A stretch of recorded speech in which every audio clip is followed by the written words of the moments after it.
Pat Robertson is going to talk about faith healing. Thank goodness. And there are so many parts of this that you're going to find maddening and depressing, yet tragically funny at the same time, and stunning. Listen.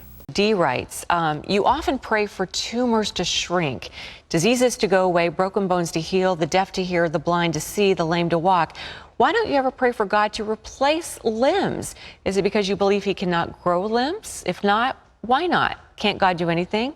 Are you limiting his powers if you believe he can cure cancer but cannot regrow limbs? What is it with you? I mean, we believe in God for cancers to be healed, and you want him to grow the organ back? I mean, come on. No, seriously. I have had this story of Don O'Don, who actually had an eyeball recreated, and we've told that story. There are people who have had teeth grown, and we've told that story. I remember one great man of God was over in, was it Kenya? No, not Kenya. It was Ghana, I believe. 200,000 people. A man there that had his leg cut off, and while the service was going on, the leg grew back. We've talked about those things, but these are all creative miracles. What we're praying for is healing. These are creative miracles, and it's a different level of faith, a different level of working. But can God do it? Of course he can. Right. But don't sit on your couch and give us grief because we're not praying for legs to grow, for heaven's sakes. If we could ask God to heal your cancer, I mean, thank him for that, please. All right. Nag, nag, nag. I mean, we already cured somebody with cancer. Now you're going to bitch and moan about just missing an arm or a leg? You're so stupid. Why would I help you regrow your leg when I already helped somebody with cancer? Get on the back of the line and wait for it. I mean, come on. What are you, selfish or something? Why is that funny? Why are you laughing? And chances are, if that email wasn't made up by somebody in the back room, which is a high possibility, because a lot of the emails are made up on the 700 Club, that the person who wrote that in might be somebody who's missing a limb, and might be like, fuck, I'm out of hope, I'm very upset, and I need something to be done. I'll turn to religion. God, Pat Robertson's praying for cancer, but to help people with cancer, but he's not praying for people with legs, so why can't you help a brother out? And Pat's laughing at him. Nag, nag, nag. I mean, come on, man. We're already trying to cure cancer here. And of course, needless to say, that's all bullshit. Look, here's where it stops being funny and it starts being dangerous, fundamentalist religion.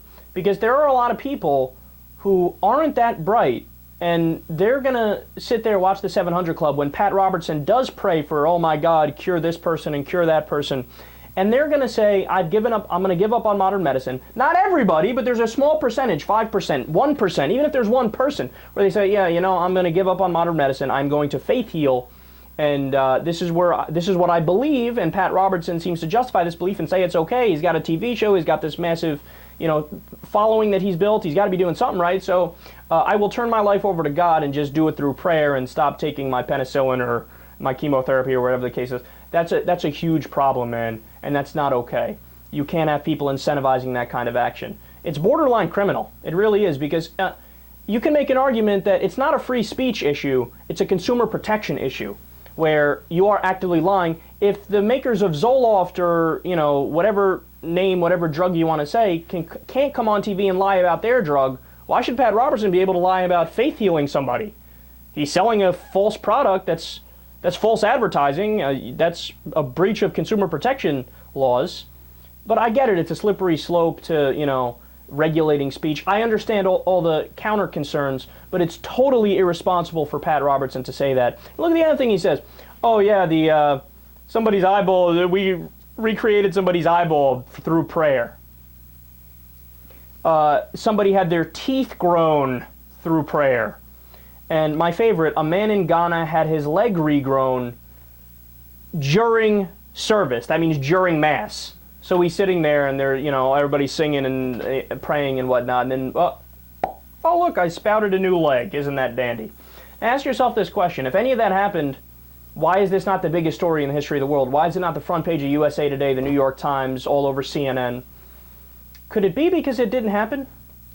And here's another question. How come all these so-called miracles, by the way, if something's a miracle and it's proven, it's no longer a miracle, because then we know about it and we can demonstrate it and we can rationally explain it. But it's a miracle, which is why it hasn't been proven and hasn't been documented. In other words, it didn't fucking happen. It's made up. Snake oil salesman through and through. This guy is dangerous. This guy is wrong. Don't ever listen to Pat Robertson.